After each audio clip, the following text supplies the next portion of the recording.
Hello, I am Scott Haskin, and I'm here to talk about my newest album, Dreamscape, which should be coming out around the end of July of 2020. Very excited to get this album out. These are some of my earliest songs that I have composed going back to 1995 when I got my first workstation.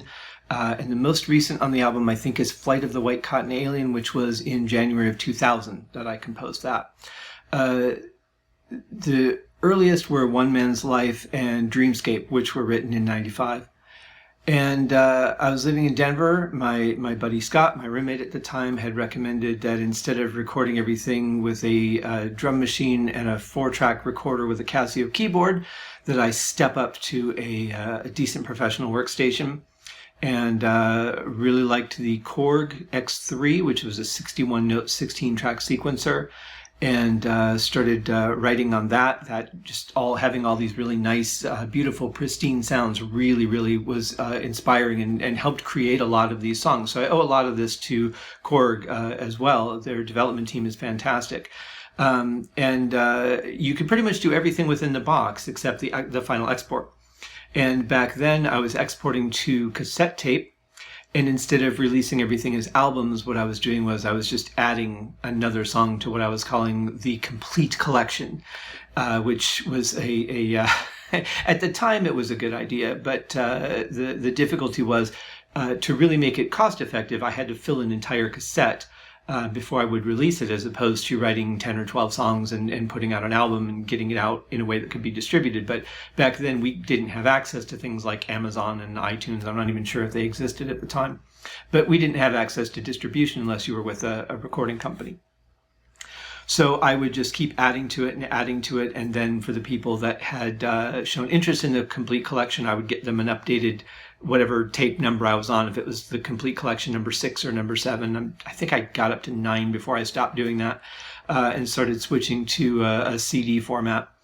And it was a real challenge. It was very time consuming. Of course, every time that you use that master to replicate, you're losing a little bit of quality. So by the time that you get to the 30th or 40th replication, it starts to degrade a little bit in audio quality. So it really wasn't a great medium, but it was what I had at the time. And I cannot tell you how many cassettes I dubbed over those years. I still have the deck. It's a JVC dual deck that's still in my studio. But I do everything on CD now. So I got to thinking about it, and I thought, I'd really like to re-release these songs, get them out there in a format that matches everything else I'm doing.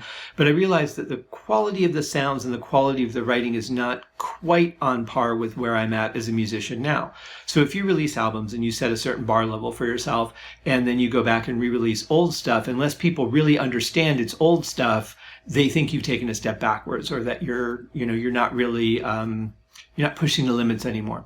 And I didn't want that. So what I've done is I've rearranged the songs and re-recorded them in a way that still, I think, keeps the innocence of the original idea, but modernizes it a little bit. I've still used a lot of the original Korg sounds. They've been enhanced or sort of blended with some more modern sounds to give it a more professional feel, while hopefully keeping the integrity and the quality and the intention of the original song. I've also updated the arrangements a little bit. We'll get into those as I do a song story video for each song, what I've done to it. But some of them have been, I had to act as a little bit of a producer on my old song. Like, if I wrote this now, how would I do it versus how did I do this 20 years ago or 25 years ago, and find some kind of middle ground between the two. So there are some things that I really didn't want to change because I thought they kept the integrity. But I also realized that I was a very repetitive composer back then. If I enjoyed playing something, I wanted to keep playing it, and I just made that part of the song. So some of these songs got into 7-8 minutes, and I had to really chop them down. And to me, they're enjoyable because of the nostalgia factor, I think. But for a new listener to listen to the same pattern repeated 112 times probably isn't as enjoyable to them. So I've kind of modernized the production of it on all levels, from producer to arranger to audio engineer and to composer. So hopefully that there will be some enjoyment in that. But there's definitely something special about each of the songs I I chose for this first album. I mean, there's something special about everything that you create, but specifically these songs. And so I thought that they would work well together as a collection and work well on one CD. And so for the last couple months, I've been picking away at that. Absolutely love the artwork that Kelly Kincart did from Outside the Box Photo, and the beautiful lettering from Rebecca Poole at dreams2media.com. I've worked with them. I've worked with Rebecca on the last few projects, but all of the projects I've released over the last few years have been done by Kelly as far as the artwork goes, and Rebecca does the lettering. The interesting thing is for the next album that I've got planned, so I'm going to do one old collection release every year, and then one new album every year is the goal. And Kelly snapped a picture that actually inspired me to do an album I've been wanting to do for a long time. So the next one is kind of already being set up, and we already know what the cover is going to look like, which helps. And for this one, she had me send her copies of the original versions of the songs that I had intended to use on the album, so that she could take that and come up with the idea for the cover, which I absolutely love, the seascape and the clouds and all of that. Love the lettering that Rebecca did. It's absolutely beautiful. So I'm very excited to get this new album out. If everything happens on time, and it's kind of hard to say because my distributor is very, very backed up right now.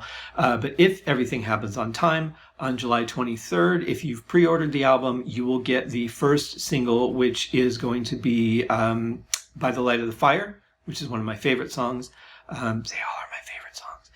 And then the album itself will release in full on the 30th, and that is through iTunes. I'm not sure on this because every company works differently. I think that is only through iTunes. I don't know if Amazon gives you the single first or not, if they work with the pre-release. I can't remember. The album will also be on Spotify, but that will not release until the 30th. Amazon's also usually a few days behind. I think it was almost a week from the time that I released Bring the Sun before they actually got it on their site, as opposed to iTunes and Spotify and Google Play and all those places. They were pretty quick and on time. So I like Amazon. I'm grateful for them, but they're usually a few days behind the other companies that my music gets distributed to. iTunes, Google Play are usually the fastest. I'm not sure when it appears on Spotify because I'm not a Spotify subscriber, but I do get a notification. It just doesn't, I don't get the notification as quickly as I see it on the other sites. So those are usually the best places. I know there's some other smaller places that it goes to, but those are the biggest ones, obviously. So hopefully everything will happen on time. By July 23rd, you will be able to get the single By the Light of the Fire, and then by the 30th, you'll be able to get the whole album. Now, there is a version of Dreamscape on Amazon now. It is not the new version. The new version has been reproduced. It's not much different, but I've made a few changes to it. But hopefully you guys will like the album, and I'll be back with a video for each story of the song, how it came to be and all that good stuff. So enjoy. And follow the additional part of the story. I'll be posting some pictures of some of the more, I guess, historical bits of the songs on my Facebook group, Scott Haskin Music LLC. And yeah, so that's the new album. We'll get into it. Thank you very much, guys. Enjoy, and I'll see you in the next video.